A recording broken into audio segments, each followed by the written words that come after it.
July 31st, is Mike Rizzo excited? Is he relieved? Or both of the above? Mike, how you feeling about the deal today?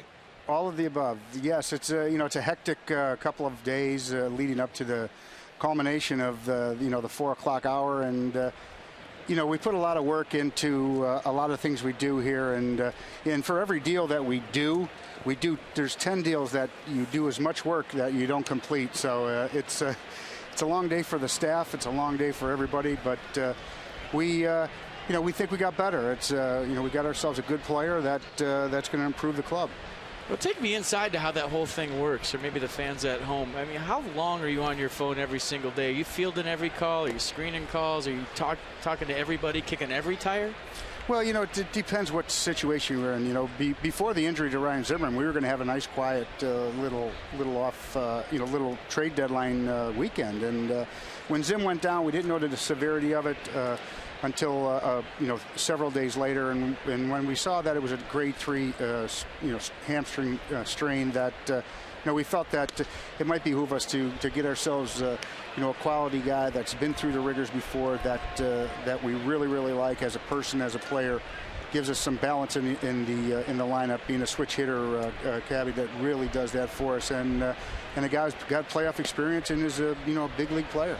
Well, I was talking to you earlier about Cabrera. We know the numbers, and people have seen him play, and they know what he brings to the table with the postseason resume. How do you find out what kind of person the guy is that you're bringing into a clubhouse that has such good chemistry? Well, being around as long as a lot of us have in the front office, me included, it's something that knowing what the guys are like. We either have somebody who's played with them, coached them, managed them somewhere along the line, and we have very long tentacles, and we do a lot of research on them. I happen to know Asdrubal personally and pretty well over my years of scouting Venezuela.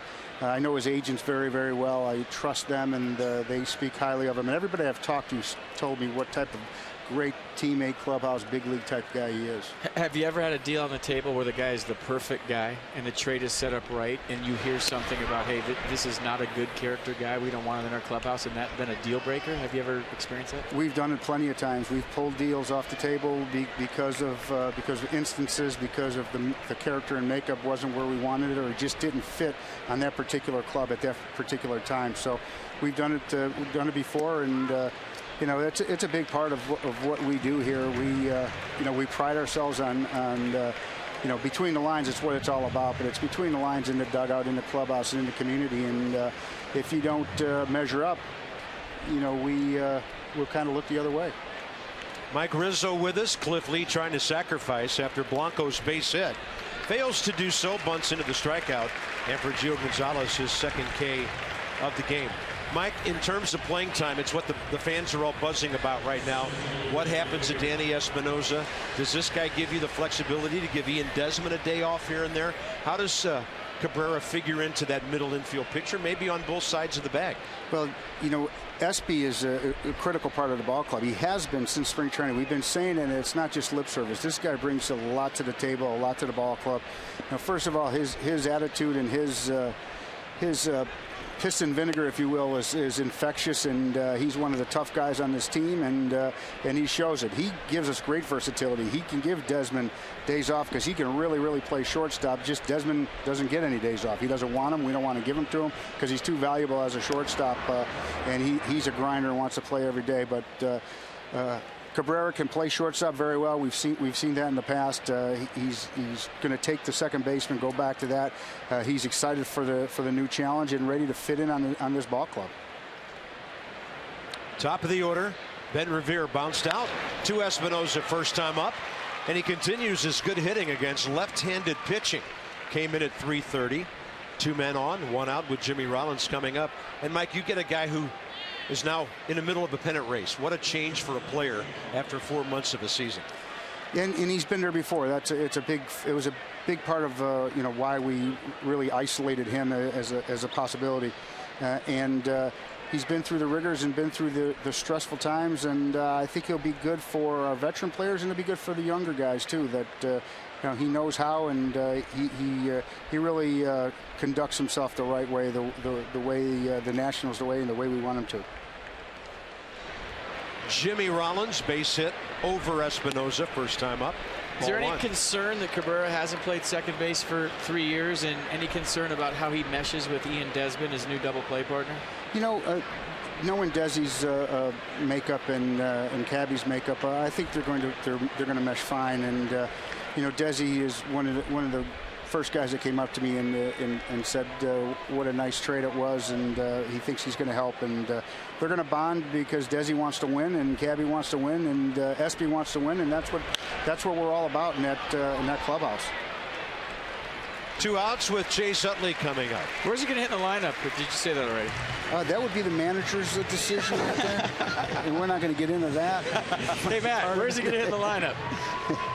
Yeah, I haven't told Matt what to do one time so far this season. So where would you envision him if you were the manager? Well, hitting the lineup? I can't go so far as say he's hit second in the lineup the majority of his career, but he's a flexible hitter. He's hit up and down the lineup. We've checked it out throughout his career. Second mostly. He's hit fifth at times. He's hit eighth a couple of times. So we're just going to see where he fits in best and where he's comfortable and where he can protect some hitters and be a protector in himself. Well, I think when you look at the overall big picture of it, Jason Marquis, you get Zach Walters. He develops into a Major League Baseball player. You're in a pennant race 2-3 years later, and now you can flip Zach Walters for a proven guy that was an all-star a couple of times. That Zach Walters deal, even though you had to lose him, looks like a good one. Well, it was a good one. It comes down to, we scouted an A-ball player. They saw something in him. We spun Jason Marquis to a team, got a young kid. Our development guys developed him 3 years later. He had some good minor league numbers, which helped us make this trade. And we wish Zach nothing but the best. Great kid, good tools, and he has a chance to be a good player for Cleveland. Hey, Mike, we're not going to ask you to comment on anything any other ball club did. That's their business. But did it not break your heart to see David Price stay in the American League? No, there was some teams improved themselves today, and a couple of those guys are special arms and special guys, and I hope we face Price sometime this year. That would be deep in October or maybe into November. That would be awesome. Hey, Mike, thanks for your time. We always appreciate how you come on with us during spring training and the season and clue us in on some of the inner workings. Congrats on the deal, and here on out should be a really interesting last 2 months. Thanks, guys. It's my pleasure. Well, one more. When's he getting here? He's supposed to fly in tomorrow. Okay. Thanks, Mike. We really appreciate it. My pleasure.